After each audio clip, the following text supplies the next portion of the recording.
sehat walafiat. Pada kesempatan ini, kita berkumpul untuk menghadiri acara sosialisasi pengajuan surat bebas kewajiban perpustakaan atau disingkat SBKP di Open Library Telkom University. Acara ini diadakan dengan tujuan memberikan pemahaman yang lebih baik tentang proses pengajuan SBKP agar berjalan lebih efektif. Sebelumnya, perkenalkan saya Adit Pratama, selaku Master of Ceremony yang akan membantu hingga akhir acara. Recording in SBKP progress. adalah dokumen yang membuktikan bahwa mahasiswa telah menyelesaikan kewajibannya sebagai pengguna perpustakaan, seperti mengembalikan buku tepat waktu, menyelesaikan saksi atau denda yang mungkin ada, mengupload dokumen tugas akhir di web Open Library, dan mendonasikan buku sesuai ketentuan yang berlaku. Dalam acara ini, kami akan memberikan informasi yang lengkap tentang persyaratan dan prosedur untuk mendapatkan surat bebas kewajiban perpustakaan. Kami juga akan menjelaskan langkah-langkah yang perlu diikuti, serta memberikan tips berguna untuk memastikan bahwa proses ini berjalan dengan lancar bagi setiap mahasiswanya. Selain itu, kami juga akan membuka sesi tanya-jawab di mana peserta dapat mengajukan pertanyaan. Kami berharap dengan adanya acara sosialisasi ini, semua peserta akan mendapatkan pemahaman yang lebih baik tentang SBKP dan dapat melaksanakan prosedurnya dengan benar dan efektif. Tanpa membuang waktu lebih lama, mari kita mulai acara sosialisasi pembuatan surat bebas perpustakaan ini. Saya mengundang narasumber kita, yaitu Bapak Fajar Hardiana, selaku pustakawan referensi di Open Library Telkom University. Kepada Pak Fajar, waktu dan tempat kami persilahkan. Ya, terima kasih Kang Adit. Assalamualaikum warahmatullahi wabarakatuh. Alhamdulillah wassalatu wassalamu ala Rasulillah.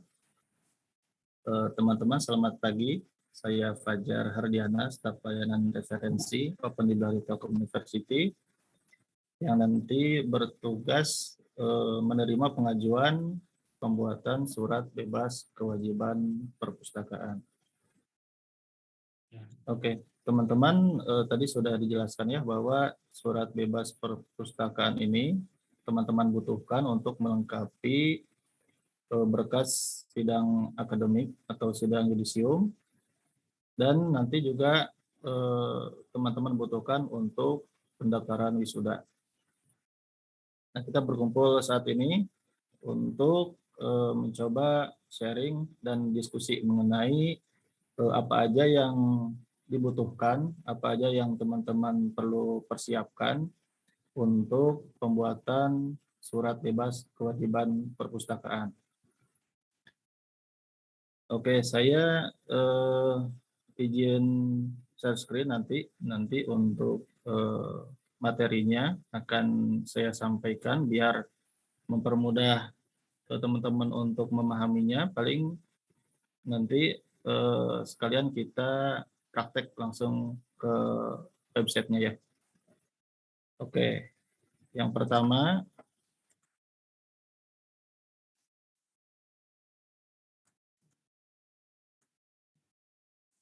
saya izin share screen-nya, teman-teman.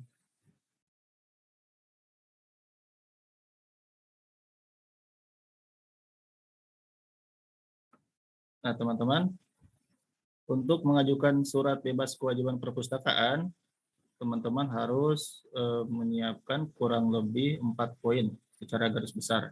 Ya. Yang pertama, teman-teman harus mengunggah dokumen tugas akhir atau skripsinya ke Open Library Telkom University. Apa aja file yang harus diunggah, sama bagaimana cara mengunggahnya akan kita coba jelaskan dan kita langsung praktek nanti ya. Pertama itu. Yang kedua, status dokumen yang diupload harus sudah di-approve oleh dosen pembimbing. Nanti ketentuan approval-nya itu ada berkaitan dengan kebutuhan file yang harus diupload. Seperti apa nanti ketentuan approval-nya akan kita jelaskan juga. Yang ketiga, teman-teman harus bebas dari tanggungan ya. Tanggungan peminjaman buku ataupun penyelesaian denda keterlambatan. Itu juga harus teman-teman selesaikan. Nah, mungkin ini selintas bahwa tanggungan denda ini bisa teman-teman cek lewat online dengan mengontak asli librarian dengan format tertulis pada layar ya, cek denda underscore nama lengkap underscore akun SSO. Nanti admin kami akan menyampaikan kepada teman-teman yang mengajukan pengecekan bebas dari tanggungan, apakah masih ada buku yang dipinjam atau denda yang harus dibayarkan, nanti akan langsung kita informasikan. Seperti itu. Teman-teman juga nanti untuk pengecekan ini sebetulnya bisa dilakukan onsite juga ke Open Library. Finalnya nanti pada bagian layanan referensi pembuatan bebas pustaka dipastikan teman-teman sudah tidak memiliki tanggungan denda atau peminjaman buku. Kurang lebih seperti itu ya untuk poin 3. Yang poin 4 yang nanti teman-teman harus lengkapi yaitu penyerahan donasi buku sesuai dengan ketentuan. Mungkin poin ini juga kita bahas langsung aja di awal ya. Jadi buku yang didonasikan itu pertama subjek bukunya sesuai dengan prodi atau mata kuliah teman-teman yang pernah dipelajari, direkomendasikan sesuai dengan hal tersebut biar nanti keterpakaian buku yang teman-teman donasikan bisa maksimal. Pertama itu untuk syaratnya. Yang kedua ada syarat tahun terbit. Tahun terbitnya minimal 2022 atau 2023, minimal 2022 ya. Jadi 2023 bisa masuk, kurang lebih ketentuannya seperti itu. Nah di sini ada keterangan cetakan pertama gitu ya. Jadi kadang kita melihat di keterangan buku ada buku yang memberi keterangan cetakan. Nah kalau ada keterangan cetakan, dipastikan teman-teman melihat cetakan pertamanya tahun 2022 karena tahun terbit pada keterangan cetakan itu mengacu kepada cetakan pertama. Itu berbeda dengan edisi ya. Kalau edisi teman-teman bisa mengacu kepada edisi terakhir untuk tahun terbitnya. Seperti itu. Yang poin 2, yang poin 3 jumlah halaman. Halaman jumlahnya minimal 200 halaman. Dan itu tertera pada fisik buku yang akan teman-teman donasikan. Gitu ya. Itu poin 3. Yang poin 4 ada cek ketersediaan di Open Library. Jadi ada ketentuan maksimal eksemplar di katalog Open Library untuk donasi buku SBKP. Ini maksimalnya 5 eksemplar. Jadi kalau teman-teman sudah mendapatkan buku yang tahun dan halamannya sesuai, dicek di katalog Open Library. Gitu. Maksimalnya 5 eksemplar. Untuk cara pengecekannya nanti akan coba kita share. Yang kelima, untuk donasi ini bisa didonasikan secara perorangan atau kolektif. Untuk perorangan itu silakan tidak ada minimal harga, itu asalkan sesuai dengan ketentuan 4 poin yang di atas. Kalau untuk kolektif itu ada minimal harga, jadi berlaku kelipatan. Ya, kelipatan 75.000 per orang. Contohnya misalnya harga bukunya 170.000 ya. Itu bisa didonasikan untuk 2 orang, kelipatan 75.000 masuk seperti itu kurang lebih. Nah, untuk melakukan donasi secara kolektif ada tambahan informasi bahwa harus melampirkan data donasi kolektif. Di sini template-nya ada untuk form donasi kolektifnya. Nanti teman-teman di download, diisi, kemudian kwitansi pembeliannya dilampirkan. Karena kita harus verifikasi harga buku untuk memastikan apakah buku tersebut masuk kolektif untuk berapa orangnya. Kurang lebih seperti itu ya. Nah, itu untuk 2 poin yang saya bahas di awal, yakni bebas dari tanggungan dan penyerahan donasi buku. Oke, untuk poin 1 dan 2, yakni unggah dokumen dan approval, kita akan bahas langsung kepada praktek ya. Nah, tambahan informasi teman-teman, informasi ini syarat ketentuan pengajuan surat bebas kewajiban perpustakaan bisa teman-teman akses pada website openlibrary.telkomuniversity.ac.id gitu ya. Pada menu informasi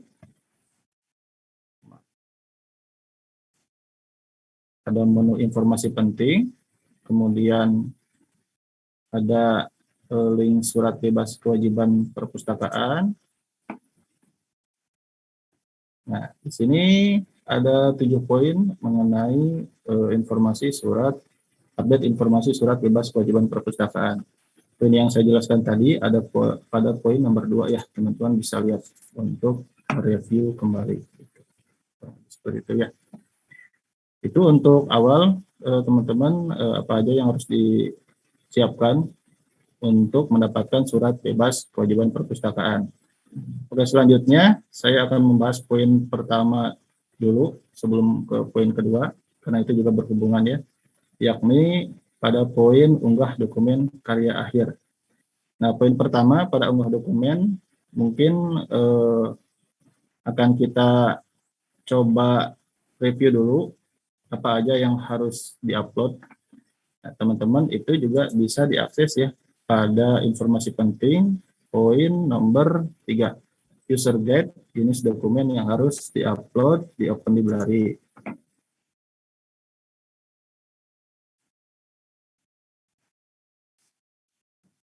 Ini nanti tampilnya seperti ini teman-teman.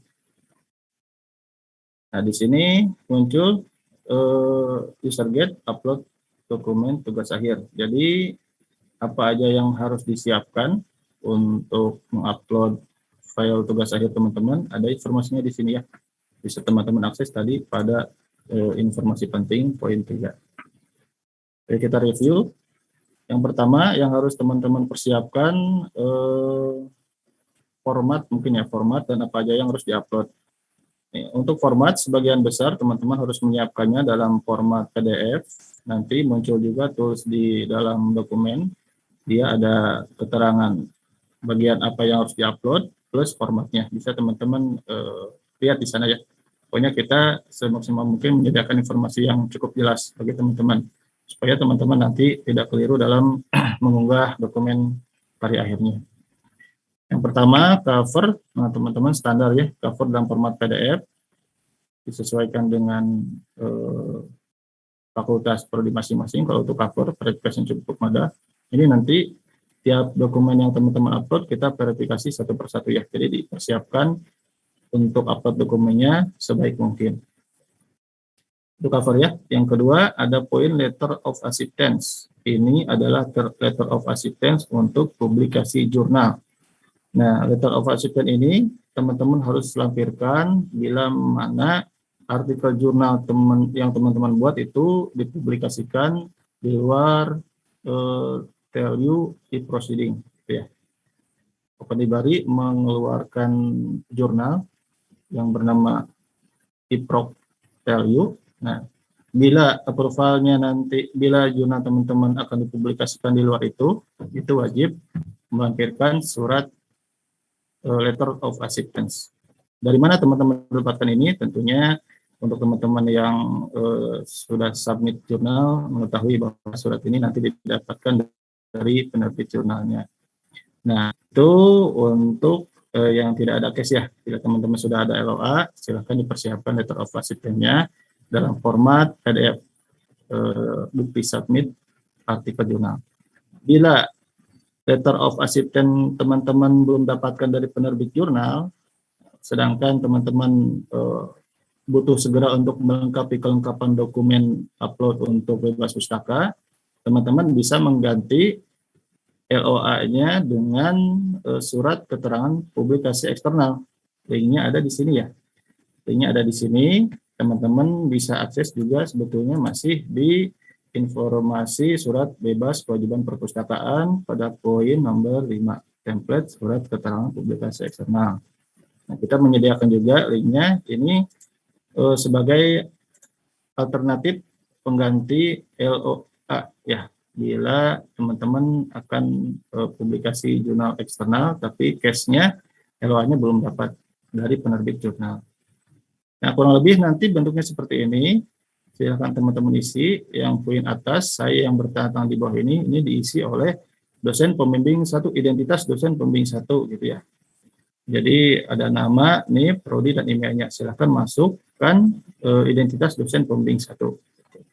Ini diisi sama teman-teman, dimasukkan identitas dosen pembimbing 1, bukan identitas teman-teman gitu ya. Karena case yang banyak kita terima kesalahannya pada pengisian keterangan saya yang bertanda tangan di bawah ini banyak. Ada beberapa yang mengisi dengan identitas mahasiswa sendiri. Padahal di sini kan ada keterangan ya. Keterangan nanti di sini dosen pembimbing 1 yang bertanda tangan, berarti yang atasnya juga diisi oleh dosen pembimbing 1 yang nanti akan melampirkan tanda tangan. Itu yang paling atas ya, identitas dosen. Kemudian menerangkan bahwa, nah di sini judul artikel karya ilmiah dimasukkan dengan judul artikelnya. Di sini dimasukkan, jangan lupa. Kemudian penulisnya dimasukkan semua ya. Bila ada 2 atau ada 3 dimasukkan semua. Gitu. Urutan penulisnya sesuaikan dengan urutan penulis yang ada di artikel. Kemudian ini data pembuatannya diisi dan tanda tangan dari dosen pembimbing satunya dilampirkan di sini. Diisi nama dan gelarnya ya. Nah, ini teman-teman persiapkan sebagai pengganti letter of acceptance, bisa menggunakan ini. Persiapkan dalam format PDF, kemudian bisa diupload nanti pada bagian letter of acceptance. Seperti itu ya, itu poin yang kedua, letter of acceptance. Kemudian selanjutnya, kebutuhan dokumen yang harus diupload, yakni disclaimer ya, disclaimer dan pengesahan. Ini poinnya sama. Pada bagian ini, kedua filenya harus terlampir tanda tangan. Gitu. Untuk disclaimer, dia bertanda tangan dari penulis sendiri. Jadi tanda tangan teman-teman harus terlampir pada poin disclaimer. Sedangkan untuk lembar pengesahan ini, tanda tangan dari dosen pembimbingnya harus terlampir. Ya. Tanda tangannya harus rapi, teman-teman ya, harus di-scan gitu. Jangan crop ya. Bisa mungkin sesuai lah di scan gitu, biar kelihatan bagus rapi. Untuk disclaimer pengesahan ini dilampirkan juga dalam format PDF. Itu poin selanjutnya yakni abstrak. Abstrak ini ada 2 bagian, ada abstrak Indonesia dan abstrak Inggris. Silahkan dimasukkan dua-duanya. Bila abstraknya cuma 1, yang Inggris saja ya berarti yang Inggris, nggak apa-apa. Tapi biasanya 2 ya, Inggris sama Indonesia. Itu uploadnya kita sediakan, teman-teman silahkan upload pada bagian abstrak. Jangan lupa abstrak harus terlampir keyword ya, kata kunci. Kemudian selanjutnya di sini ada daftar isi, daftar gambar, daftar tabel, daftar istilah, daftar singkatan, daftar lampiran. Nah, semua daftar ini diupload juga ke dalam dokumen upload di Open Library nanti. Nah, bagaimana kalau misalnya karya akhirnya teman-teman hanya terdapat 3 daftar dari 6 daftar ini. Nah, berarti yang dimasukkan cukup 3 saja. Jadi intinya untuk upload poin daftar-daftar ini, teman-teman sesuaikan saja dengan yang memang ada pada karya akhirnya, karya ilmiahnya teman-teman. Seperti itu ya. Bila memang tidak ada daftar juga untuk karya akhir dalam format artikel jurnal, berarti tidak usah diuploadkan, tidak usah bikin juga. Intinya disesuaikan saja dengan yang ada pada karya ilmiahnya teman-teman. Seperti itu. Nah, pada daftar ini dipastikan rapih juga ya. Kebanyakan case yang kita minta revisi pada daftar ini ada error pada penomboran halamannya. Jadi biasanya kalau di daftar isi di samping itu, kalau save as dari Word ke PDF-nya kurang tepat, suka error bookmark. Mungkin teman-teman sudah tahu ya. Nah, dipastikan hal itu dihindari. Jadi file yang diupload diusahakan rapi sesuai dengan ketentuannya. Seperti itu ya. Itu untuk daftar-daftar. Sama dalam format PDF juga disiapkan. Selanjutnya untuk bab ini di tools dokumennya disediakan dari bab 1 sampai bab 8. Ini juga teman-teman nggak usah memaksakan. Kalau memang skripsinya atau karyanya sampai bab 5, cukup sampai bab 5 ya. Nggak usah extend bikin bab 6, 7, 8. Ini untuk yang memang fakultas yang ada sampai bab sekian gitu. Intinya disesuaikan dengan babnya teman-teman gitu ya. Untuk kebutuhan file yang harus diupload pada bagian bab. Nah, pada bab ini juga dipastikan rapi, terdapat nomor halaman di tiap babnya, teman-teman. Jadi pastikan juga nomor halamannya itu sesuai dengan nomor halaman pada daftar isi. Gitu. Contohnya misalnya bab 1 halaman 1, bab 2 halaman 20 misalnya. Nah, itu harus sesuai. Beberapa case yang kita terima, yang kita minta revisi, ada yang dia halamannya nggak ada bahkan ya, cuma sedikit sih. Tapi ada juga yang halamannya dia kembali ke halaman 1, bab 1 halaman 1, bab 3 halaman 1, bab 5 halaman 1. Nah, itu jangan sampai seperti itu. Itu juga sama, biasanya errornya terjadi ketika convert dari Word ke PDF. Jadi dipastikan ketika convert yang rapih teman-teman ya, dipastikan nomor halamannya terbawa dan itu sesuai dengan daftar si teman-teman. Gitu. Itu untuk poin bab. Selanjutnya untuk daftar pustaka ini juga diuploadkan dalam format PDF ya, berisi sumber referensi. Silahkan teman-teman uploadkan dengan rapih juga di sana ya. Seperti itu. Selanjutnya untuk materi presentasi ini dalam format PDF juga ya. Yang materi presentasinya formatnya PPT berarti di save as PDF dulu. Itu. Atau format yang lainnya diusahakan ini memang harus dalam format PDF. Nah, tapi untuk materi presentasi ini sifatnya opsional, teman-teman ya. Bila memang teman-teman hari akhirnya itu tidak ada presentasi dalam bentuk file yang bisa di-convert ke PDF, contohnya misalnya untuk industri kreatif, dia pameran misalnya ya untuk akhirnya, berarti nggak usah dipaksakan. Gitu. Sesuaikan aja, sifatnya opsional ya untuk materi presentasi. Untuk lampiran disediakan dalam dua format pada tools upload di dokumen, yakni format PDF dan zip. Ini teman-teman bisa diisi dua-duanya, bisa diisi salah satu. Intinya kita memberikan kemudahan kepada teman-teman bila memang lampirannya tidak dalam bentuk PDF semua, nah itu kan bisa teman-teman arsip ke zip.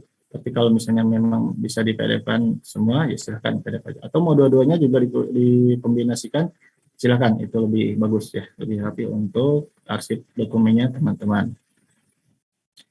Itu untuk lampiran ya. Kemudian poin selanjutnya ini untuk jurnal. Jurnal ini dibuat dalam dua format docx dan format PDF. Nah, itu ya untuk jurnal. Nah, untuk jurnal teman-teman ini ada template dari IPROC ya. Dari e-proceeding value ada template jurnal yang kita share di website Open Library. Nah, jadi teman-teman untuk pembuatan jurnal yang memang pertama teman-teman tidak publikasi jurnal keluar, nah, teman-teman bisa merujuk template-nya kepada template yang ada di Open Library. Gitu. Template-nya ada sama di sini ya, poin surat bebas kewajiban perpustakaan pada poin nomor 4, aturan umum tugas akhir. Nah, untuk jurnal ini juga wajib diuploadkan, teman-teman deh. Wajib diuploadkan, apalagi untuk S1 itu wajib buat jurnal kan ya. Nah, itu harus diunggah juga, kecuali nanti ada pengecualian. Jadi defaultnya sih kalau memang belum ada kejelasan publikasi jurnal, itu teman-teman harus mengupload jurnalnya. Tapi kalau memang teman-teman jurnalnya sudah dipublikasikan keluar, eksternal, nah itu sifatnya opsional ya. Yang penting harus terlampir letter of acceptance. Nanti kalau LO-nya sudah terlampir, jurnalnya teman-teman mau disimpan arsip di dokumen Open Library, itu silahkan. Insya Allah aman, tidak akan record plagiarisme, tidak akan kita publikasikan. Tapi kalau tidak melampirkan di sana juga itu boleh-boleh saja. Untuk aturannya seperti itu ya. Nah, untuk template artikel jurnal ini kita sediakan untuk publikasi jurnal IPROC ya, IPROC Open Library. Kita ada 4 publikasi jurnal, ada jurnal IPROC untuk engineering, ada jurnal IPROC untuk manajemen, jurnal IPROC untuk applied science, dan jurnal IPROC untuk art and design. Gitu. Ini di dalam 4 jurnal ini berisi mungkin lebih dari satu fakultas ya. Kalau kita compare dengan fakultas yang ada di kita, di Telkom University kan ada 7 fakultas, tapi kenapa kita mengeluarkannya hanya 4? Ini soalnya ada yang dikombinasikan. Contohnya untuk yang engineering misalnya, engineering itu berisi untuk fakultas teknik elektro, fakultas rekayasa industri, dan fakultas informatika. Itu untuk engineering. Untuk yang jurnal manajemen bisa dirujuk oleh fakultas ekonomi bisnis dan fakultas komunikasi bisnis. Ya, untuk jurnal applied science itu bisa dirujuk oleh fakultas ilmu terapan. Kemudian untuk jurnal yang art and design bisa dirujuk oleh fakultas industri kreatif. Seperti itu, ya. Nah, untuk template artikel template jurnal dari masing-masing e-prop ini, teman-teman bisa merujuk ke sini ya. Bila teman-teman jurnalnya tidak dipublikasikan keluar eksternal. Bisa teman-teman lihat, saya coba review sedikit. Untuk artikel jurnalnya, template-nya ya, kita lihat yang engineering. Sebentar. Nah, jadi kurang lebih template-nya seperti ini ya. Ini template-nya sudah kita review matang-matang. Kurang lebih sih untuk yang engineering ini mengacu kepada template IEEE. Jadi silakan teman-teman sesuaikan template-nya seperti yang ada di sini ya. Teman-teman bisa akses pada link aturan umum tugas akhir, kemudian template artikel jurnal. Engineering kurang lebih seperti ini ya. Engineering, jadi disesuaikan teman-teman biar bagus nanti publikasinya semaksimal mungkin. Mulai dari layout, margin, kemudian font penulisannya, tulisan judul, ya. Kemudian ini lokal posisi afiliasi ini juga disesuaikan gitu. Lain pertama contohnya penulis, lain kedua departemen ya, fakultas dan sebagainya. Ada kota negara alamat email. Nah, emailnya juga teman-teman pastikan melampirkan email institusi. Nanti kita verifikasi ya. Kurang lebih seperti ini untuk template engineering. Nah, kemudian untuk abstraknya juga teman-teman perhatikan untuk jurnal itu keumuman abstraksi maksimalnya 200 kata ya. Kalau untuk total kata pada artikel jurnal umum ya, baik jurnal yang template yang kita sediakan ataupun jurnal luar biasanya ada maksimal total katanya 5.000 kata. Jadi harusnya itu udah teman-teman persiapannya sama dosen ketika membuat jurnal. Cuman kita pastikan kembali gitu. Abstrak maksimal 200 kata, total keseluruhan kata pada jurnal maksimal 5.000 kata gitu. Kemudian di abstrak jangan lupa dimasukkan kata kunci ya, keyword kata kuncinya tidak lebih dari 6 kata. Di sini ada keterangan sampai huruf kecil semua kecuali akronim. Nah, itu teman-teman coba pelajari dan terapkan pada jurnalnya teman-teman gitu ya, yang tidak publikasi eksternal. Di sini juga ada poin ya, ada 5 poin untuk engineering, pendahuluan, kajian teori, metode, hasil dan pembahasan, kemudian kesimpulan dan referensi yang terakhir ya. Referensinya mengacu kepada IEEE untuk engineering. Itu untuk penulisan subbabnya. Nah, kalau teman-teman bisa mengikuti yang ada di template e-prop, silahkan ya. Pendahuluan, yang utamanya sih itu ya, pendahuluan sama kesimpulan biasanya sama. Cuman kalau untuk yang poin kajian teori mungkin ada penulisan berbeda di prodi-nya teman-teman ya, kita nanti sesuaikan gitu ya. Kajian teori, metode dan hasil biasanya ada yang berbeda, ada yang sama. Kemudian tambahan informasi untuk penulisan gambar. Nah, ini diperhatikan juga ya. Keterangan gambarnya biasanya di bawah gambar, kalau tabel di atas tabel. Untuk template engineering kurang lebih seperti itu. Gitu. Itu ya untuk template engineering saya review seperti itu sedikit. Nah, kemudian untuk template manajemen juga kurang lebih sama ya. Manajemen bisa dirujuk oleh Fakultas Ekonomi Bisnis dan Fakultas Komunikasi Bisnis. Gitu. Teman-teman bisa merujuk pada template yang ada di sini. Nah, ini disesuaikan juga ya. Dari margin, kemudian judulnya, font judulnya, posisi afiliasi ya. Kalau engineering kan seperti ini, dan 2 layout ya. Saya lewat tadi dibikin dalam 2 layout untuk engineering. Itu mengacu ke template IEEE. Kalau manajemen dibuat dalam 1 layout ya. Posisi afiliasi kurang lebih seperti ini. Jadi teman-teman silakan sesuaikan biar bagus nanti untuk publikasinya ya. Dibuat dalam 1 layout, abstraknya sama, ketentuan abstrak sama total jurnalnya, abstrak maksimal 200 kata, kata kuncinya maksimal 5 kata untuk manajemen ya. Gitu. Kemudian total maksimal kata pada artikel jurnalnya 5.000 kata misalnya seperti itu. Untuk poin babnya, pendahuluan, tinjauan literatur, yang poin 2-nya ya. Engineering kan kajian teori. Cuma itu disesuaikan aja dengan prodi masing-masing teman-teman.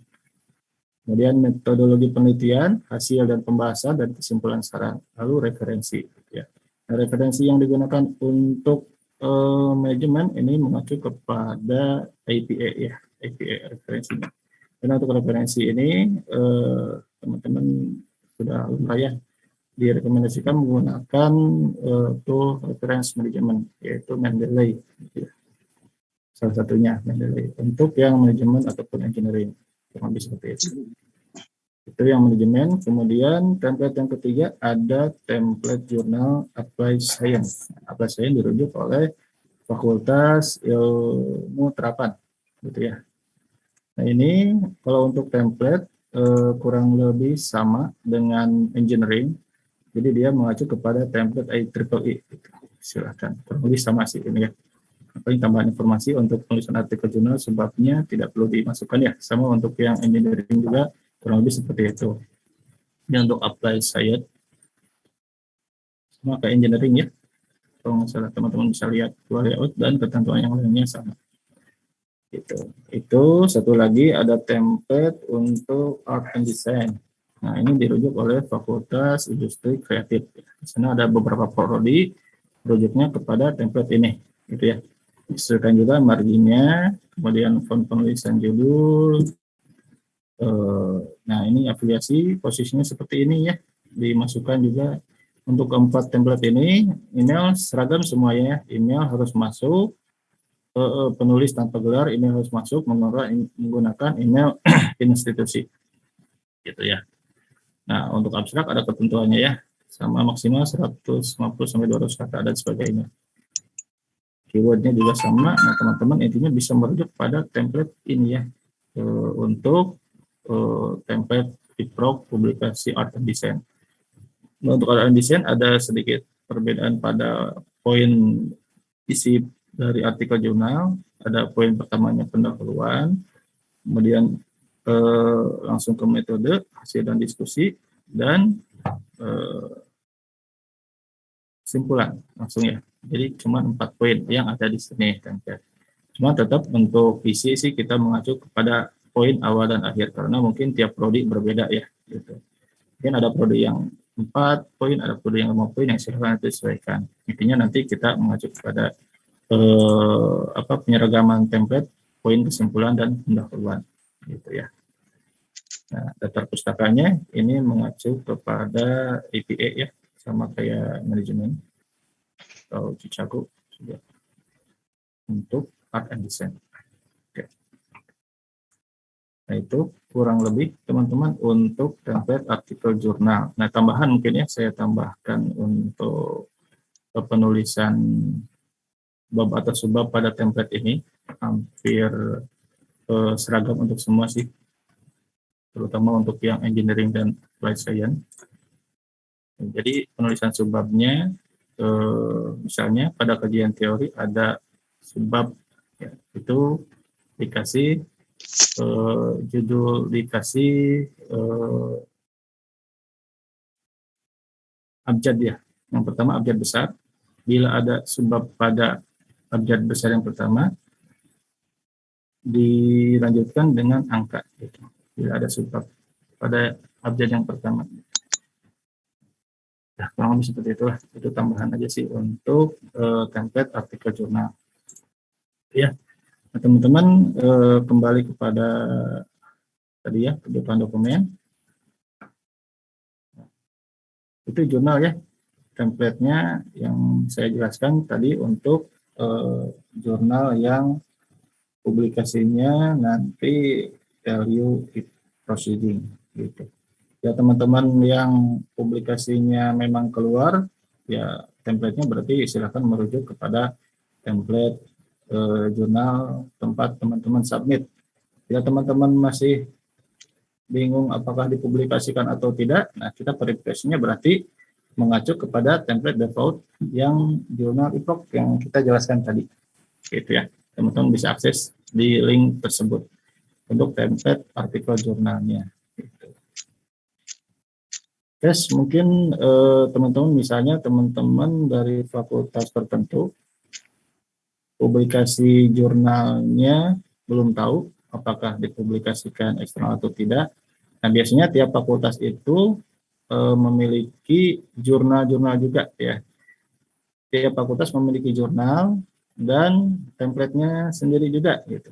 Nah, kalau teman-teman misalnya tidak submit pada jurnal di fakultas, eh, tetap teman-teman nanti untuk default mengikuti template ini gitu. Jadi kalau memang teman-teman mengikuti template yang fakultas, ya harusnya nanti kan teman-teman submitnya ke jurnal tersebut. Intinya untuk jurnal seperti itu sih. Biasanya dari penerbit jurnal itu ada proses editing jurnal yang dimana dia penyesuaian template dengan jurnal yang akan dipublikasikan masing-masing. Jadi mungkin jurnal A, jurnal B, jurnal C yang ada di open library atau fakultas bisa sama, bisa juga berbeda sedikit tergantung dari penerbit jurnalnya. Ya teman-teman, untuk jurnal mungkin seperti itu. Nah, yang terakhir di sini ada similarity result. Nah, ini harus teman-teman nampilkan juga ya. Similarity result hasilnya bisa dari authenticate atau Turnitin, itu bisa ditampilkan pada poin terakhir ini. Sebetulnya tujuan awal kita untuk similarity result dari hasil artikel jurnalnya. Jadi yang dicek similarity result itu artikel jurnal teman-teman. Walaupun misalnya teman-teman ada hasil similarity result dari karya akhirnya, nah itu juga ya nggak masalah ya. Bila memang nanti misalnya kan approval juga macam-macam ya, ada approval untuk tidak publikasi jurnal misalnya. Teman-teman memang harusnya memang untuk pengecekan similarity ini kan dilakukan selama teman-teman proses bimbingan gitu ya, baik dari dosen pembimbing atau dari admin LA-nya masing-masing, karena akunnya sudah kita share ke adminnya masing-masing. Nah, disiapkan hasil similarity result-nya, ketentuannya untuk umum di Telkom University itu kurang lebih 25% teman-teman ya. Disiapkan yang sesuai, nanti diuploadkan juga pada dokumen open library. Nah, untuk similarity result ini, teman-teman bagaimana kalau teman-teman ceknya di luar misalnya ya, itu diperbolehkan juga. Nanti kita lihat hasil similarity result-nya dan identifikasi bahwa hasil itu adalah dari artikel jurnalnya teman-teman. Paling seperti itu. Paling nanti masukan untuk teman-teman yang mungkin nanti ngeceknya di luar admin ataupun dari adminnya sendiri ya, atau dari dosen, nanti case beberapa yang kita terima ada yang muncul similarity result-nya itu tinggi dengan alasan bahwa jurnalnya sudah publikasi. Sebetulnya itu ketika pengecekan authenticate ya atau alternating itu bisa di-exclude ya. Jadi di-exclude yang karena itu ngecek nge-grab ke papernya teman-teman sendiri yang dipublikasikan. Jadi hasilnya besar, bisa sampai 90%. Nah itu ketika pengecekan authenticate atau alternating itu di-exclude dulu biar nggak ke-grab gitu. Maksimalnya itu 25% untuk hasil similarity result-nya. Itu kurang lebih teman-teman ya untuk file yang harus diupload, kurang lebih seperti itu. Nah, selanjutnya sebelum kita coba untuk mengupload file, kita coba praktek ya. Ada informasi juga yang harus saya sampaikan mengenai bentuk karya ilmiahnya teman-teman. Jadi teman-teman di sini yang hadir mungkin ada beberapa bentuk karya ilmiah. Tidak semuanya dalam bentuk buku tugas akhir, mungkin ada juga dalam bentuk artikel jurnal, ataupun misalnya ada dalam bentuk pengganti sidang, ada yang dalam bentuk capstone. Nah, itu kan ada berbeda ya file-file yang teman-teman punya gitu dengan yang tadi mungkin dijelaskan seperti itu. Jadi selintas dijelaskan bahwa yang diupload itu yang terdapat pada karya ilmiahnya teman-teman. Cuman untuk informasi tambahan, kita buat juga infografis untuk unggah file ya di sini. Ini adalah ketentuan unggah file dalam beberapa bentuk yang kita rekap ya dari karya ilmiahnya Sivitas Telkom University. Gitu. kurang lebih di sini secara garis besar ada 1, 2, 3 ya, ada 3 bentuk secara umum. Kita akan coba review sedikit satu-satu ya. Oke, yang pertama ini untuk unggah file tugas akhir dalam bentuk tugas akhir ya. Ini yang tadi saya jelaskan di awal. Sebetulnya formatnya sama ya, letter of acceptance dan sebagainya sama gitu ya. Nah, itu yang pertama. Kemudian yang kedua ini ketentuan unggah file dalam bentuk pengganti sidang ya. Dalam bentuk pengganti sidang ini ada 2 format yang bisa teman-teman uploadkan, pilihan ya. Teman-teman pertama mau mengupload dalam bentuk artikel jurnal diperbolehkan, ataupun mau mengupload dalam bentuk rancangan tugas akhir juga diperbolehkan. Nah, untuk upload dalam artikel jurnal, kebutuhan filenya kurang lebih seperti ini. Gitu ya. Jadi letter of acceptance sudah pasti harus dilampirkan itu dalam format PDF ya. Biasanya untuk dalam bentuk pengganti sidang, dia memang membuat artikel jurnal yang dipublikasikan keluar. Jadi otomatis harusnya letter of acceptance-nya sudah ada, sudah dapat ya. Tapi memang kalau memang belum dapat dari penerbit jurnalnya sama ya, bisa diganti menggunakan surat keterangan publikasi eksternal. Yang lainnya sama cover disclaimer pengesahan abstrak. Nah, tadi daftar nggak ada ya, soalnya di artikel jurnal itu nggak ada daftar isi dan sebagainya kan, jadi nggak usah dimasukkan. Langsung ke bagian 1, bab 1, 2, 3, 4, 5. Nah, ini di-split pada tiap bagian di artikel jurnalnya. Misalnya ada bagian kan tadi ya, bab 1 kajian teori itu di-split masing-masing, bab 1 sendiri, kajian teori sendiri, kayak gitu. Itu format uploadnya. Gitu ya. Nah, di sini ada tambahannya poin 12 sama yang di sini juga poin 10 ya. Artikel jurnal ini wajib di-upload untuk S1 dan D4 dan opsional untuk D3 dan publis eksternal. Tadi sudah saya singgung juga di awal. Itu bentuk satu dari pengganti sidang ya, artikel jurnal ya. Yang kedua ada bentuk rancangan tugas akhir. Nah, ini bagi yang mengupload dalam pengganti sidang bisa diuploadkan juga dokumennya dalam bentuk rancangan tugas akhir. Nah, kurang lebih seperti ini ya, sama LOA, cover, disclaimer pengesahan, abstrak, daftar isi masih ada ya. Pada rancangan masih ada daftar isi, silakan diupload. Kemudian untuk babnya, nah biasanya ini rancangan itu baru sampai bab 3, tapi ada juga yang sampai 45 gitu ya. Intinya bila memang sampai bab 3 silahkan diupload sampai 3 aja. Tapi teman-teman harus melampirkan surat permohonan pengganti publikasi sidang dari prodi masing-masing bila akan mengupload dokumen dalam bentuk rancangan tugas akhir. Karena kan bab 45-nya nggak ada, jadi dilampirkan aja surat permohonan pengganti publikasi sidang dari prodi masing-masing. Harusnya ini teman-teman mendapatkan bila memang akan mengambil tugas akhir dalam bentuk pengganti sidang. Nah, itu ya. Tapi kalau misalnya teman-teman mau upload juga sampai bab 45-nya, ya silahkan. Itu lebih itu sebetulnya ya untuk arsip karya ilmiah teman-temannya di dokumen Open Library. Seperti itu ya, itu untuk format yang kedua dalam bentuk pengganti sidang. Nah, yang ketiga ada bentuk WRP ya, Work Ready Program untuk karya akhirnya. Nah, WRP ini kita rekap terbagi ke dalam 4 jenis ya, ada work apprenticeship, work internship, dan work researchship. Work researchship, kemudian work entrepreneurship atau capstone. Nah, ketentuan file yang harus diunggahnya kurang lebih seperti ini teman-teman ya. Gitu. Jadi sama letter of acceptance, cover disclaimer pengesahan, abstrak, daftar isi masuk juga ya. Nah, ini sampai bab 3 ya, yang work apprenticeship, internship ya. Kurang lebih sama kayak yang tadi yang rancangan tugas akhir gitu untuk kebutuhan file pada work apprenticeship, work internship, dan work researchship.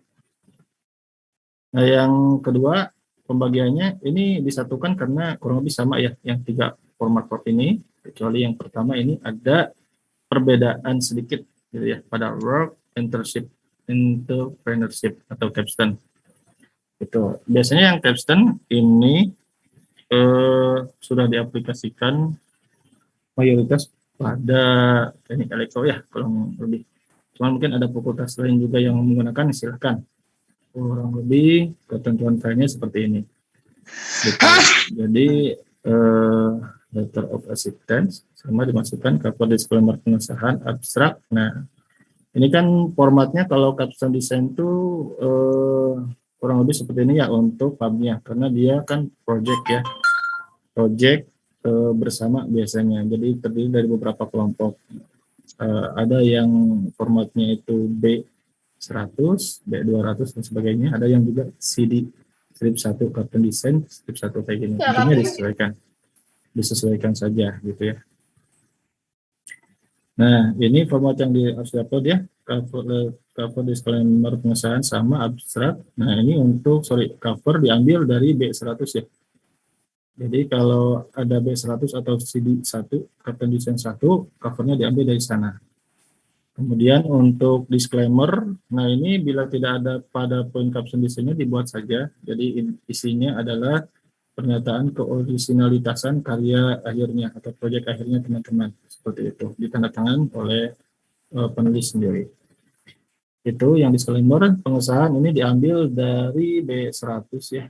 Sama kayak tadi, kayak cover CD1 atau caption 1. Untuk abstrak ini diambil sama dari poin 1 ya, CD1 atau B100. Kemudian untuk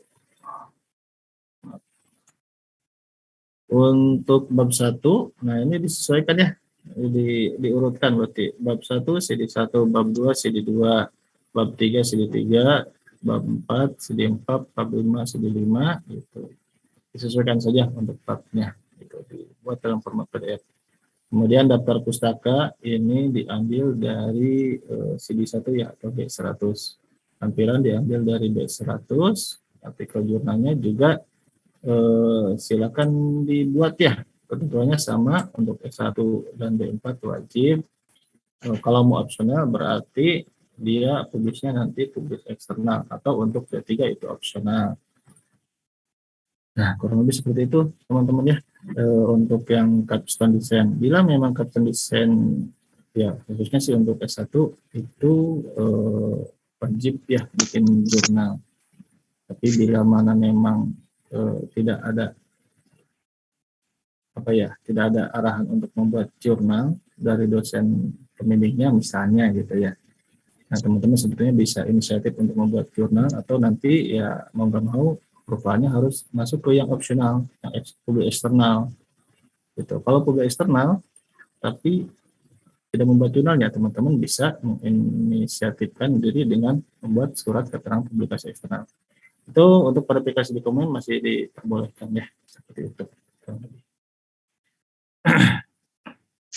Yaitu teman-teman untuk file tugas akhir dalam beberapa format yang saya share. Mungkin nanti untuk sebetulnya yang harus diupload teman-teman tuh silahkan disesuaikan aja dengan bagian yang ada pada karya ilmiah teman-teman. Ini yang kita rekap harusnya udah semua. Tapi kalau memang nanti muncul lagi ya silahkan nanti bisa dikonsultasikan kepada kami ya. Bagaimana kalau saya formatnya ini uploadnya seperti apa, silahkan bisa dikonsultasikan. Itu teman-teman ya untuk ketentuan unggah file tugas akhir dalam bentuk yang tadi ya, buku tugas akhir, pengganti sidang, dan urap. Gitu. Oke, sekarang kita masuk ke bagian, kita coba praktek untuk upload dokumen. Teman-teman yang, nah jadi upload dokumen ini bisa teman-teman lakukan setelah teman-teman memiliki karya akhir yang sudah final. Dalam artian teman-teman sudah sidang, kalau yang sidang. Kalau yang tidak sidang ya berarti karyanya itu sudah final, revisi, itu bisa diunggah langsung ke dokumen Open Library gitu. Itu ya, teman-teman bisa mulai mengunggahnya ketika final revisinya sudah teman-teman dapatkan. Ketika karya akhirnya sudah final, bisa teman-teman mulai unggah di dokumen Open Library. Caranya gimana? Pertama, teman-teman standar ya, masuk ke website openlibrary.telkomuniversity.ac.id, kemudian login menggunakan akun SSO, familiar ya semuanya insya Allah. Kemudian ke beranda full site. Nah, nanti ke dokumen. Di dokumen, teman-teman tinggal tambah data.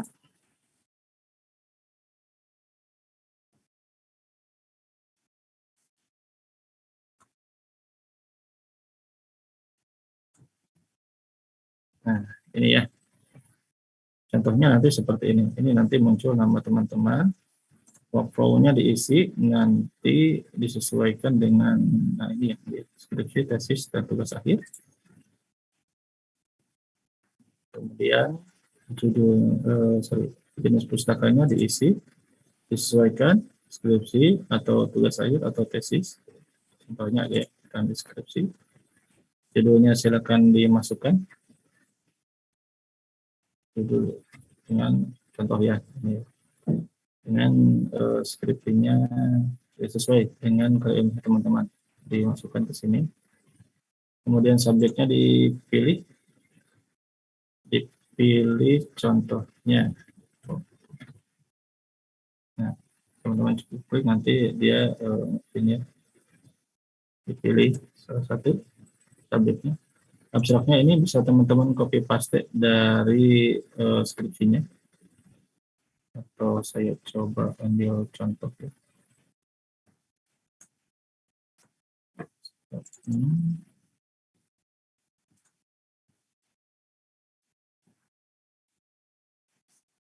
Saya ini ada contoh ya, contoh skripsi untuk uploadnya saja.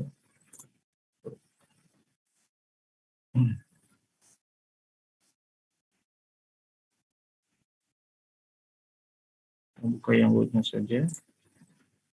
Untuk abstrak bisa teman-teman copy paste langsung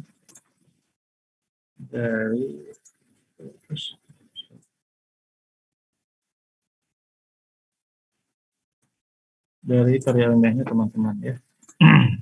Contoh ya ini ya. Maaf, namanya masih ada. Maaf.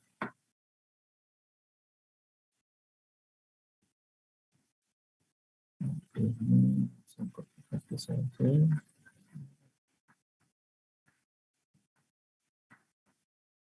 Nah, ini ya. Copy paste sampai kata kuncinya.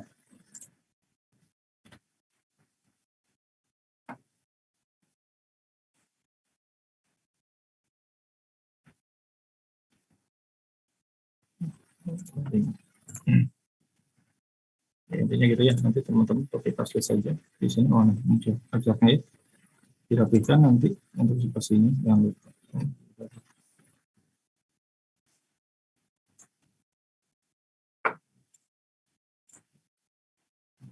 Oke.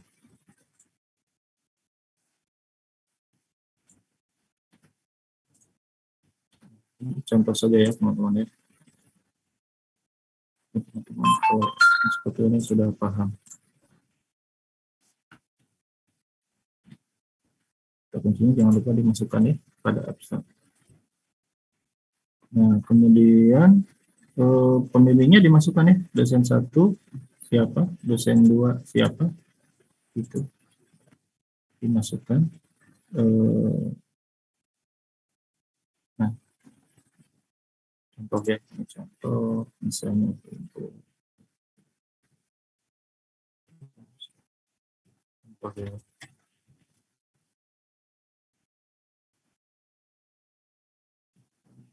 Contoh dimasukkan, kalau dosennya ada 2 berarti dimasukkan dua-duanya ya.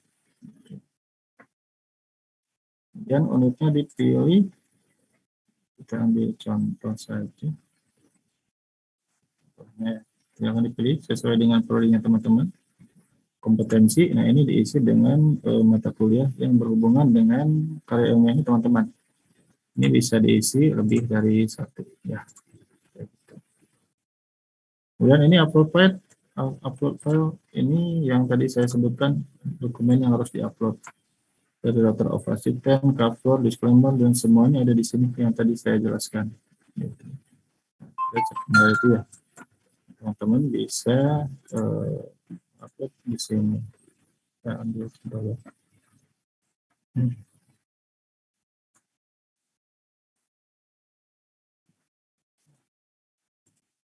Untuk yang tadi kan letter of assistant, cover. Nah ini teman-teman ada banyak ya toolsnya. Gitu. Jadi biar melancarkan proses upload dokumennya, nanti save-nya dibagi 2 kali aja. Contohnya seperti ini ya. Disclaimer. Silahkan.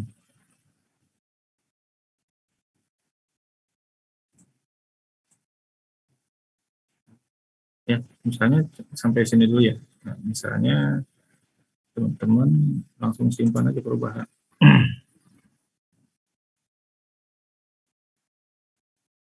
Ini ada sampai Z2 ya kalau semuanya. Cuma kan kembali ke kalimanya teman-teman. Kalau ada sampai sana ya semuanya silakan. Nah, nanti file yang berhasil masuk ada di existing file teman-teman di sini.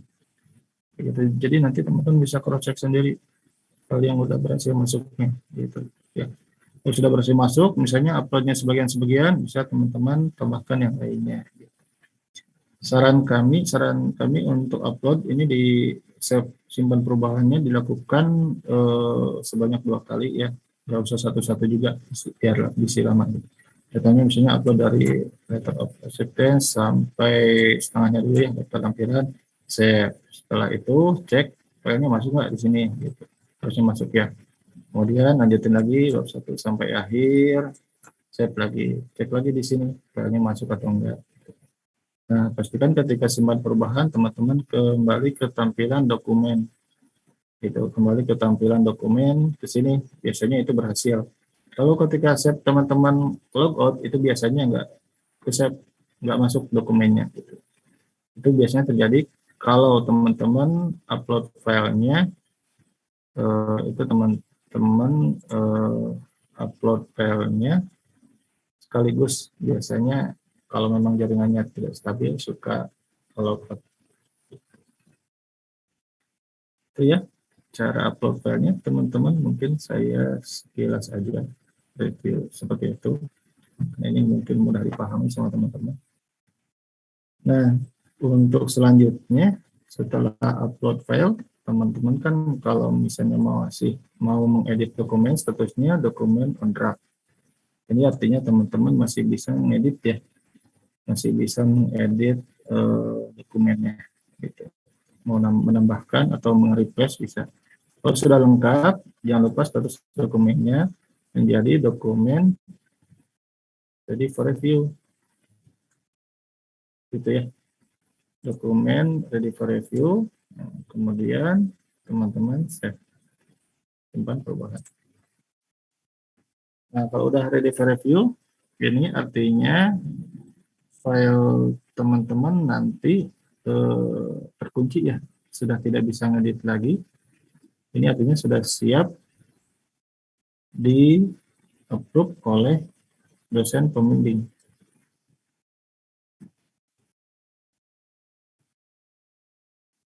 Ya. Sudah siap di approve oleh dosen pembimbing artinya. Seperti itu kalau statusnya sudah ready for review. Nah, setelah step ini, teman-teman silakan konfirmasi ke dosen pembimbing 1 untuk meminta approval pada dokumen yang teman-teman upload. Approvalnya seperti apa nanti yang akan muncul, kurang lebih seperti ini ya, saya lihatin juga sekalian. Nah, ini ada 6 jenis action approval dari dosen pembimbing yang nanti akan muncul pada dokumen uploadnya teman-teman. Gitu. Yang pertama, mungkin nanti teman-teman akan mendapat approval dokumen and revision.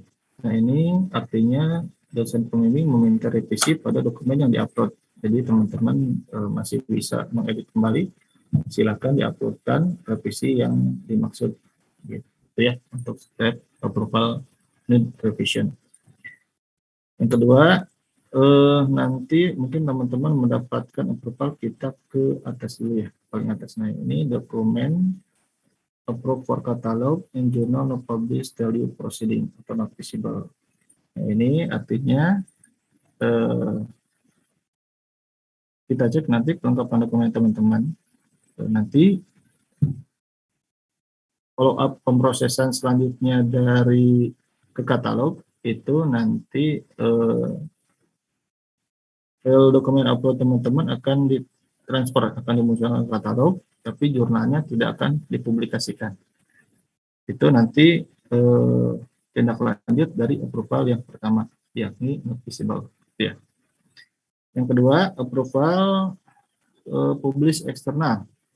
Nah ini teman-teman mendapatkan approval ini, dipastikan sudah ada letter of acceptance. Jadi letter of acceptance atau surat keterangan publikasi eksternal harus sudah masuk pada pemilihan approval publish eksternal. Ya. Untuk yang ketiga di sini ada approval journal publish value prop. Nah ini nanti kita menitik beratkan ya, kelengkapan lain kita verifikasi, cuman jurnalnya dipastikan diusahakan sesuai dengan template ya. Jurnalnya 2 format sesuai dengan template yang tadi saya sebutkan untuk publikasi di prop value gitu. Itu approval yang keempat ya. Nanti untuk ketiga approval ini not visible, eksternal sama jurnal publish value prop, follow up dari pemrosesan dokumennya, nanti dokumen yang teman-teman upload akan ditransfer ke katalog, akan dimunculkan ke katalog, kecuali untuk yang publik eksternal, akan dimunculkan ke katalog semuanya. Untuk jurnalnya yang tadi not visible tidak akan dipublikasikan, yang eksternal berarti di hide, yang jurnalnya publish tadi prop berarti akan kita proses olah ke publikasi di prop value. Gitu ya. Seperti itu. Yang kelima, approvalnya ada jurnal not visible, dokumen TA not visible ini artinya nanti dokumen teman-teman hanya akan diarsip pada dokumen, tidak kita proses transfer ke katalog. Itu ya kalau mendapatkan approval seperti yang ini. Kemudian yang terakhir ada metadata approve for catalog and journal publish external. Nah, bila teman-teman mendapatkan approval seperti ini, nanti yang akan kita munculkan di katalog yaitu hanya metadatanya saja. Gitu. Jadi jurnalnya udah pasti kita hide. Kemudian poin bab 1 sampai 5 daftar pustaka kebudayaan abstraknya kita hide juga. Jadi hanya memunculkan metadatanya saja di katalog. Bila teman-teman mendapatkan approval metadata approve seperti ini ya, yang poin terakhir. Nah, seperti itu teman-teman ya untuk approval. Nah, bila teman-teman sudah mendapatkan approval, dokumen sudah lengkap, buku sudah sesuai, sudah tidak ada pinjaman buku, surat bebas pustakanya, nanti baru kita bisa keluarkan untuk kelengkapan teman-teman berkas yudisium dan nanti untuk kelengkapan pendaftaran wisuda. Seperti itu teman-teman ya. Kurang lebih seperti itu untuk proses pembuatan bebas pustaka. Tadi sudah kita bahas satu persatu dari mulai unggah dokumen. Di unggah dokumen kita melebar tadi di dokumen yang harus diupload apa aja, kemudian ketentuan dokumennya seperti apa untuk beberapa format karya akhir, kemudian cara uploadnya juga sudah kita bahas. Setelah itu status approval tadi sudah kita review juga ya, karena status approval ini terkait dengan kebutuhan dokumen, ada beberapa yang terkait tadi, contohnya misalnya eksternal ya harus melampirkan LOA. Kemudian bebas dari tanggungan kita sudah bahas di awal, tadi dipastikan sudah tidak ada tanggungan. Dan untuk donasi buku juga kita sudah bahas di awal. Jadi bukunya, ketentuan donasi bukunya seperti apa. Itu mungkin dari saya, sharing dari saya. Selanjutnya kita coba untuk sesi diskusi. Bila teman-teman yang mungkin sekarang akan mengajukan atau sedang mengajukan ada kendala di pengajuan bebas pustakanya, silakan bisa di-sharing di sini. Kita akan bahas pada sesi diskusi. Sebelum ke sana, saya akan kembalikan dulu kepada MC, kepada Kang Adit, dipersilakan. Baik, terima kasih. Ada Bapak Fajar Hardiana atas pemaparan teknis surat kewajiban bebas perpustakaan.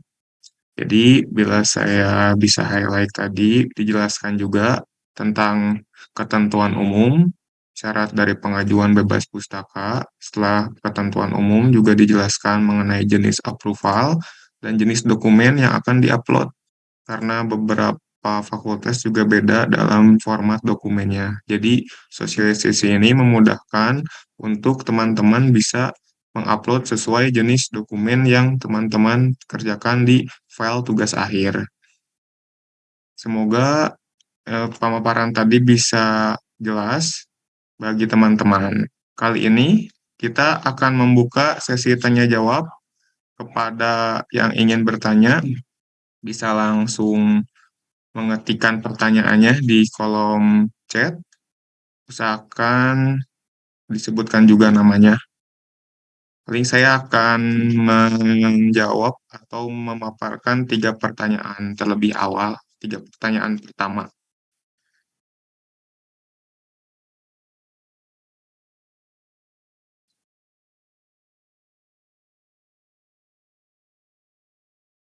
Oke, saya rangkum 2 pertanyaan tentang buku donasi. Jadi ada pertanyaan dari Faris Ibrahim dan juga pertanyaan dari Hanif. Saya satukan pertanyaannya karena itu masih satu topik mengenai pertanyaan buku donasi. Yang pertama, pertanyaannya itu adalah untuk buku donasi, apakah boleh dilakukan terlebih dahulu sebelum mengunggah tugas akhir? Dan juga untuk buku donasi, apakah ada batasan untuk harga? Enggak, Pak Fajar. Ya. Oke, terima kasih untuk yang bertanya mengenai buku donasi. Yang pertama, untuk buku donasi, apakah bisa dilakukan di awal sebelum upload ya? Nah, paling untuk proses finalnya, penerimaan buku donasi, pemrosesan ke bebas pustaka itu baru bisa kita proses kalau dokumennya sudah diupload. Gitu. Sama itu ya. Tapi bila teman-teman sudah mendapatkan duluan bukunya, uploadnya belum, misalnya masih menunggu revisi, nah itu untuk mengantisipasi jumlah maksimalnya keduluan bertambah, nah teman-teman bisa konfirmasi dulu ke Open Library gitu, dengan cara langsung datang ke layanan referensi, dalam artian bisa teman-teman booking dulu bukunya, gitu ya. Datang silakan ke layanan SBKP di layanan referensi, bawa bukunya, nanti bukunya kita cek apakah sudah sesuai.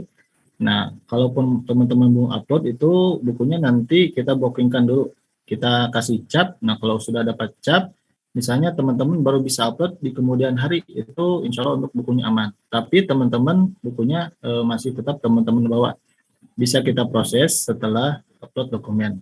Seperti itu mungkin ya. Itu yang pertama. Untuk yang kedua, minimal harga pada buku itu sudah saya jelaskan bahwa untuk donasi secara sendiri-sendiri itu tidak ada minimal harga, ya. Tidak ada minimal harga. Nah, kecuali untuk donasi secara kolektif itu ada minimal harga kelipatan, yakni Rp75.000 gitu.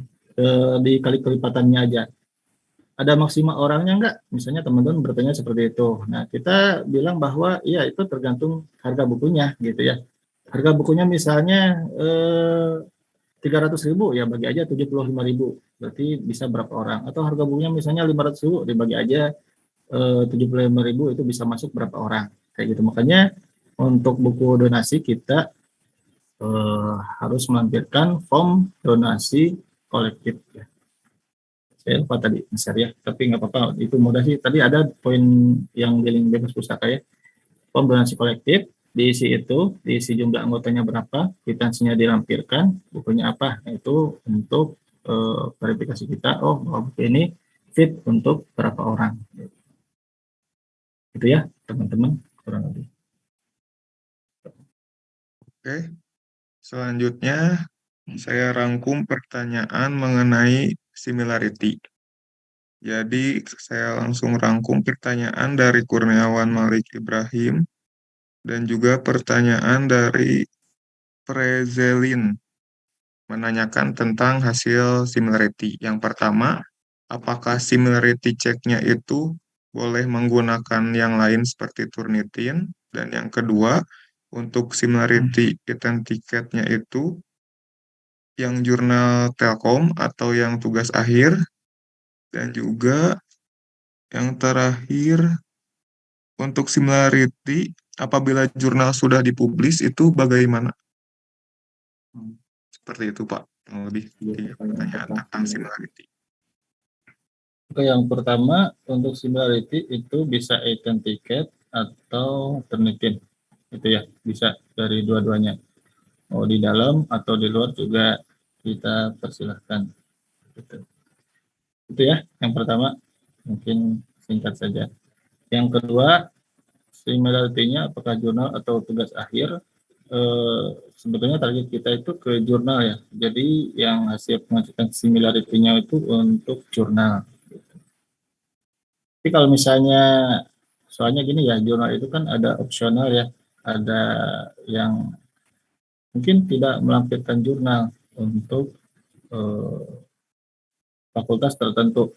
Nah, tapi similarity-nya biar seragam dan rapi, kita tetap mintakan gimana nggak ada jurnal tapi harus similarity, makanya similarity-nya bisa dilampirkan dari file pada akhirnya gitu.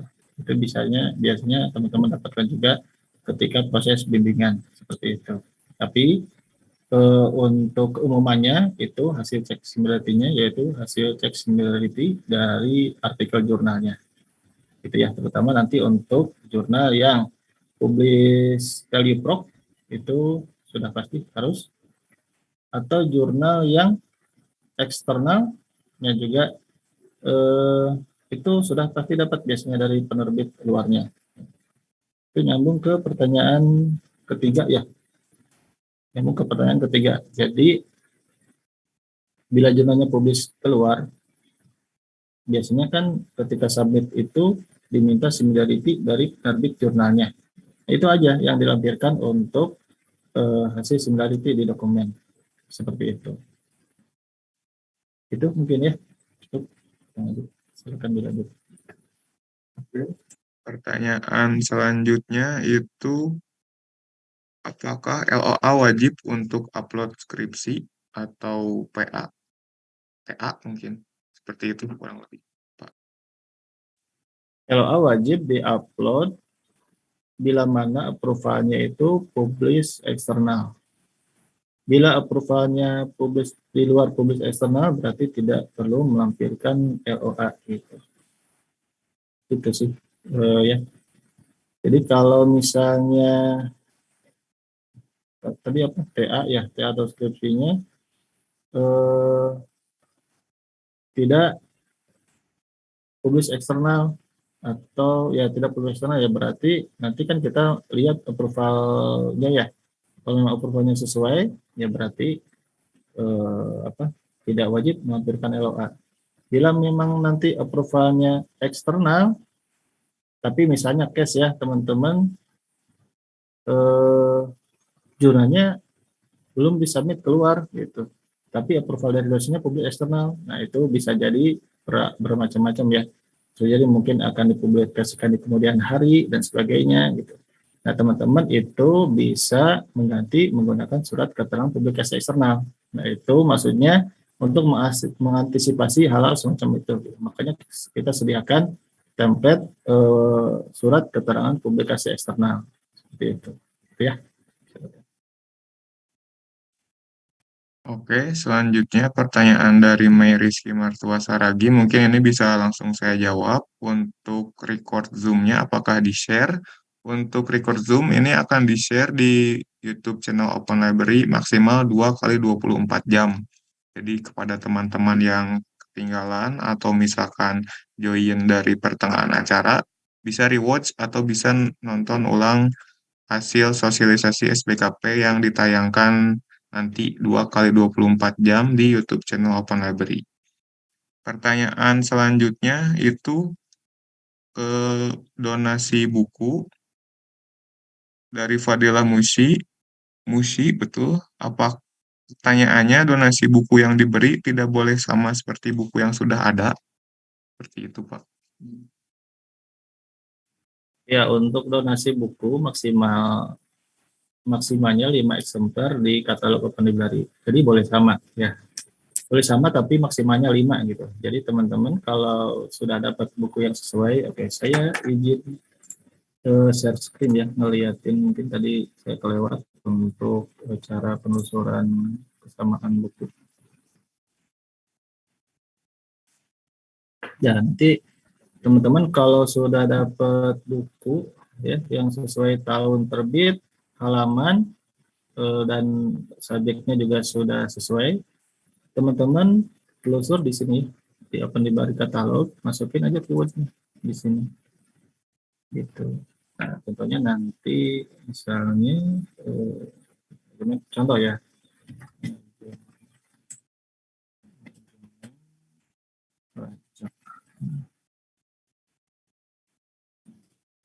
tapi tips dari kita ketika penelusuran keyword itu spesifik aja. Misalnya judul di bukunya panjang.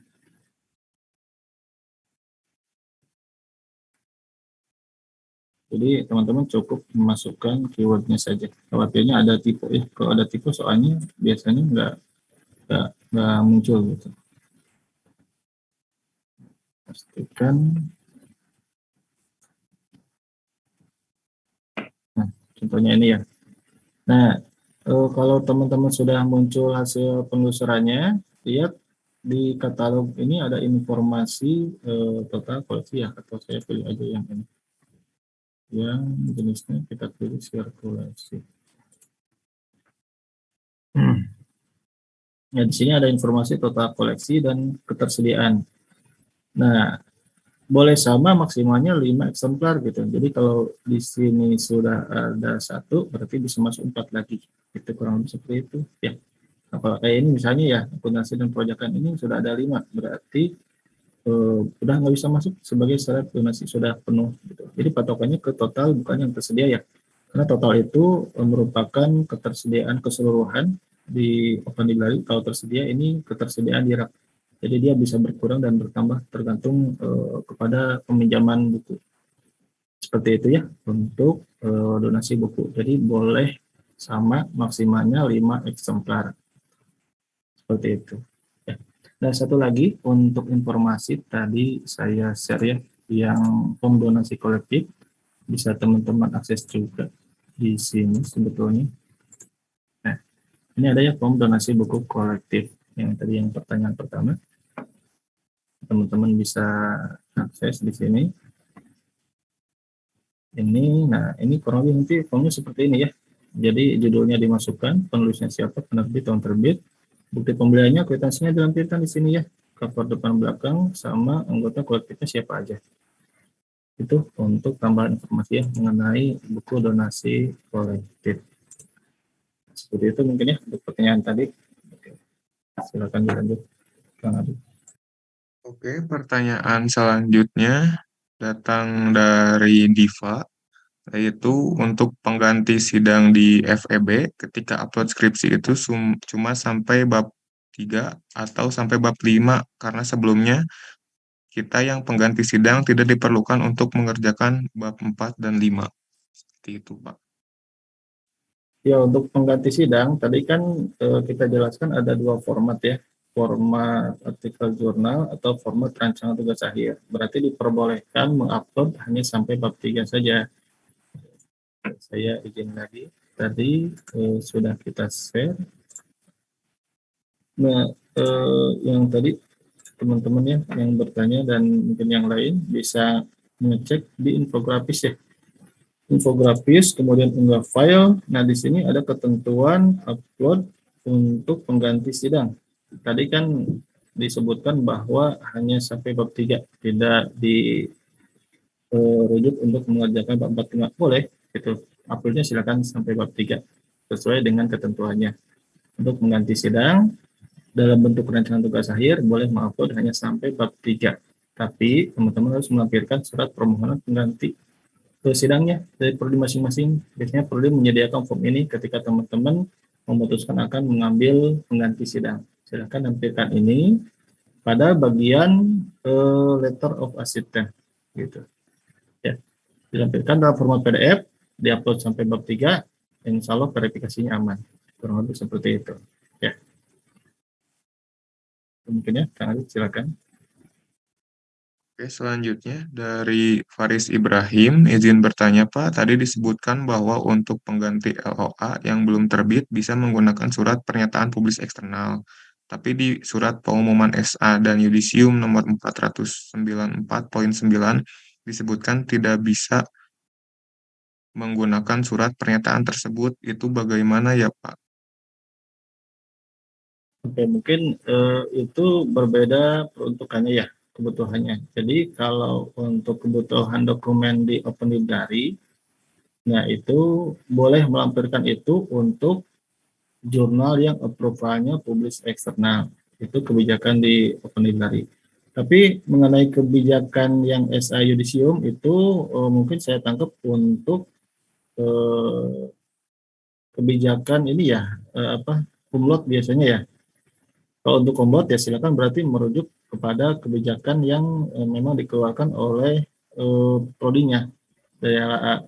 Kalau misalnya tidak boleh menggunakan surat pengganti eksternal untuk syarat yudisium yang memang dia akan kumlot, ya berarti ikuti aturan seperti itu. Tapi kalau untuk kebutuhan dokumen library itu diperbolehkan. Mungkin maksudnya adalah beda untuk peruntukannya. Kita peruntukannya untuk kelengkapan dokumen di mana approval-nya adalah publik eksternal gitu. Kalau untuk LA ya seperti itu, beda peruntukan gitu. Ya, mudah-mudahan jelas. Akan dilanjut. Oke, pertanyaan selanjutnya itu ada 3 pertanyaan yang kurang lebih topiknya masih mengenai buku donasi. Yang pertama itu pertanyaannya, izin bertanya, tadi disebutkan tidak ada minimal harga untuk buku perorangan, namun di Instagram OpenLib ada minimal harga 75.000 baik untuk perorangan atau kolektif. Jadi yang benar yang mana? Itu pertanyaan pertama mengenai harga 75.000. Yang kedua itu donasi mengenai apakah ada syarat khusus untuk buku yang didonasikan seperti tahun terbit, apakah bukunya harus baru atau bisa bekas, dan minimal harga untuk perorangannya seperti apa. Dan yang terakhir untuk buku donasi, apakah boleh dititipkan atau diwakilkan orang lain? Ya. Oke, satu lagi Pak. Pertanyaan terakhir tentang donasi juga. Apakah bisa kolektif buku dengan mahasiswa yang berbeda jurusan? Oke, seperti itu. Oke, yang pertama tadi informasi di Instagram ya, boleh mungkin nanti Kang Arif boleh sambil dicek mungkin ya. Tapi intinya untuk minimal harga itu ya, ini mungkin saya pastikan di sini sekarang bahwa untuk perorangan itu tidak ada minimal harga ya. Mau harganya di bawah 75.000 silakan boleh. Mau ya di atas 70.000 juga silahkan gitu. Untuk perorangan tidak minimal harga. Minimal harga itu maksudnya itu adalah berlaku kelipatan gitu ya. Berlaku kelipatan 75.000 untuk donasi yang akan didonasikan secara kolektif mandiri gitu ya. Itu minimal harga berlaku untuk itu 75.000 gitu. Jadi kalau misalnya bukunya harga 150 yaitu bisa kelipatan kan ya, 75.000 kali 2 sama dengan 150.000. Itu bisa untuk 2 orang gitu. Kalau harga 200.000 bisa untuk 3 orang, tidak bisa karena kelipatannya nggak masuk. Jadi kalau misalnya mau 3 orang, dikali aja 75.000 kali 3 berarti 225.000. Nah itu minimal segitu, itu bisa didonasikan untuk 3 orang. Tapi kalau seorang, apakah harus 75.000 minimalnya? Tidak. Kalau untuk sendiri itu tidak ada minimal harga, tidak perlu melampirkan kwitansi pembelian, tidak perlu melampirkan form donasi kolektif. Kalau untuk mandiri, cukup bawa bukunya saja. Nah, nyambung ke pertanyaan yang kedua ya, bukunya harus asli ya, tidak boleh fotokopian ya, harus asli, pastikan asli. Nanti kita cek juga keasliannya gitu. Teman-teman sebelum membeli buku juga nanti dicek keasliannya gitu. Dari perintannya, dari penjilidannya, biasanya kelihatan mana buku fotokopian, mana buku yang asli ya dari penerbit. Itu teman-teman harus asli ya. Karena itu adalah integritas dari akademik seperti itu. Harus baru apa boleh bekas ya, kalau berdonasi ya diutamakan yang baru gitu ya, biar nanti bukunya juga bagus. Tapi kalau teman-teman misalnya ada buku yang masih sudah teman-teman beli, tapi masih bagus, masih layak, tidak rusak, tidak lecek, tidak ada tulisan, nah, teman-teman sudah pernah beli, tapi sampulnya dibuka, misalnya sudah pernah dibaca, itu juga silahkan. Yang penting bukunya itu rapih gitu ya.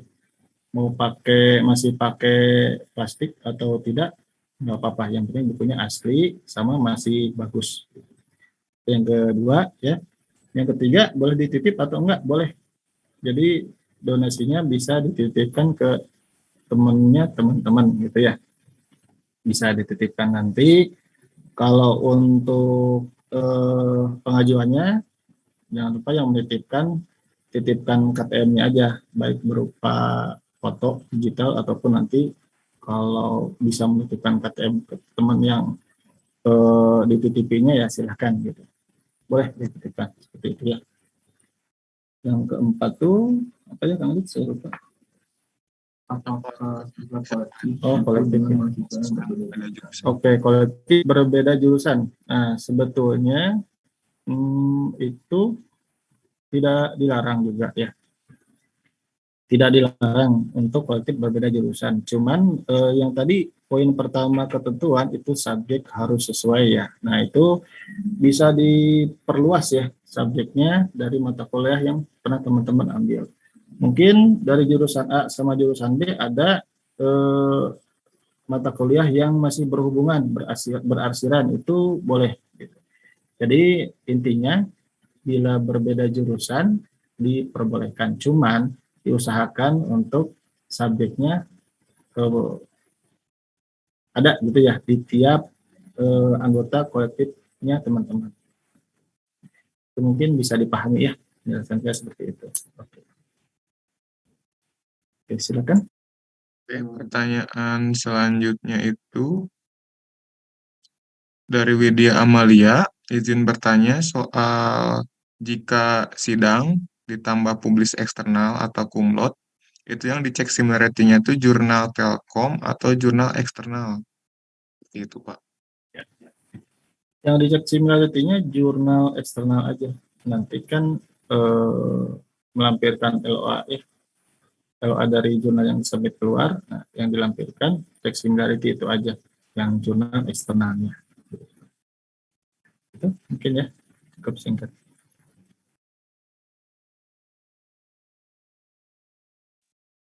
Oke, semoga pertanyaan yang disampaikan dengan jawaban yang dipaparkan bisa jelas dan informasinya juga bisa menyebar ke teman-teman semua agar tidak ada kekeliruan lagi dalam proses pembuatan SBKP. Apakah ada yang ingin bertanya lagi?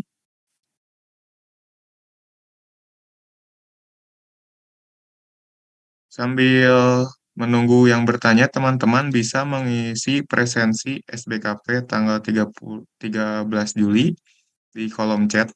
Bisa sambil mengisi presensi kehadiran acara sosialisasi SBKP ini.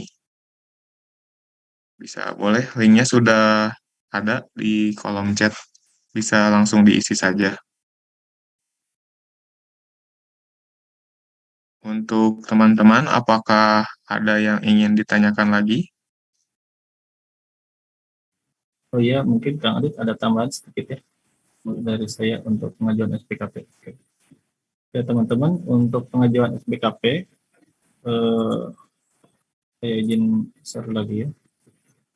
Jadi teman-teman bisa mengajukannya secara online ataupun onsite ya.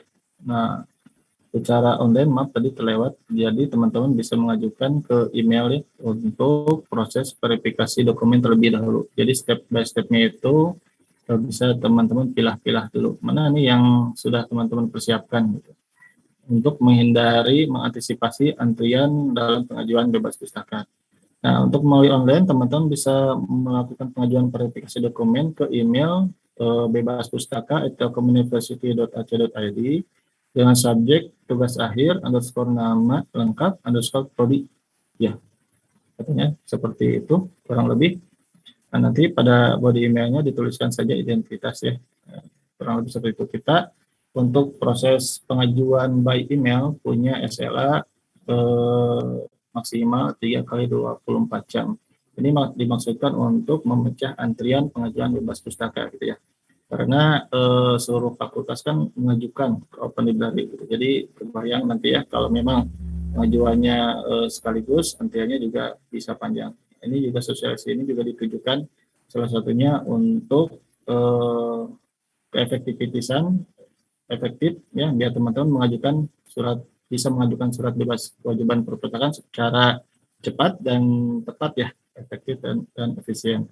Ini untuk secara online. Kalau secara onsite teman-teman bisa langsung datang ke layanan referensi Open Library, bisa langsung mengajukan di sana pada jam kerja.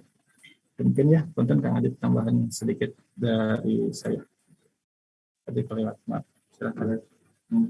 Saya izin menambahkan juga agar tidak ada kekeliruan. Jadi tadi pengajuan via email itu agar lebih efektif. Jadi teman-teman bisa verifikasi tugas akhir terlebih dahulu.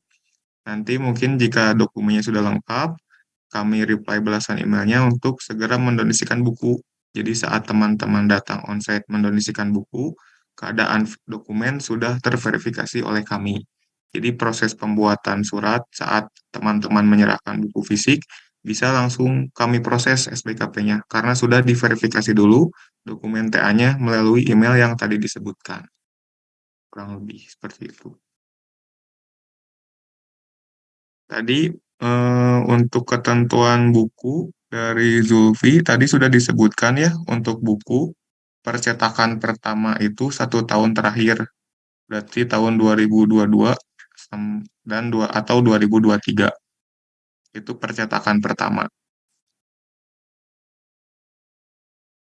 Baik, apakah ada yang ingin bertanya lagi dari teman-teman? Kami persilahkan jika ada pertanyaan.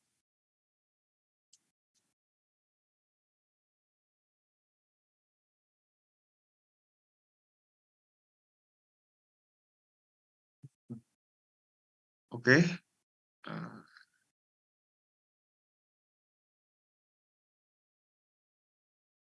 Oke, mungkin ada pertanyaan ini satu lagi untuk Pak Fajar. Izin bertanya apakah untuk tag buku dapat melalui email sebelum dibeli dan dibawa? Seperti itu, Pak. Untuk ya untuk Putri ya tag buku itu harus dibawa Putri. Jadi harus dibawa dulu ke Open Library. Nah, baru bisa kita tagin untuk bukunya. Jadi tidak bisa konfirmasi by email gitu ya.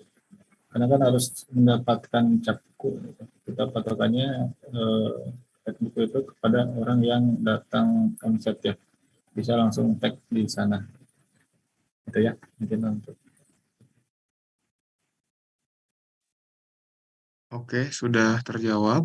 Sepertinya semua pertanyaan yang diajukan. Jadi untuk teman-teman, reminder juga bagi teman-teman yang join di tengah acara, itu bisa menonton cuplikannya di YouTube channel Open Library maksimal 2 kali 24 jam. Jadi bisa di-share juga ke teman-teman yang lain yang belum sempat menonton sosialisasi SBKP, karena bisa ditonton ulang atau di-rewatch di YouTube channel Open Library Telkom University, maksimal 2 kali 24 jam dari tanggal 13 Juli 2023. Seperti itu. Mungkin acaranya saya tutup karena sudah tidak ada pertanyaan lagi. Terima kasih atas perhatian dan partisipasi teman-teman semua. Semoga kegiatan sosialisasi ini dapat memberikan informasi yang bermanfaat bagi semua dan juga dapat mengefektifkan proses pembuatan surat bebas pustaka. Akhir kata, saya Adit Pratama pamit undur diri. Wabillahi taufiq wal hidayah. Wassalamualaikum warahmatullahi wabarakatuh.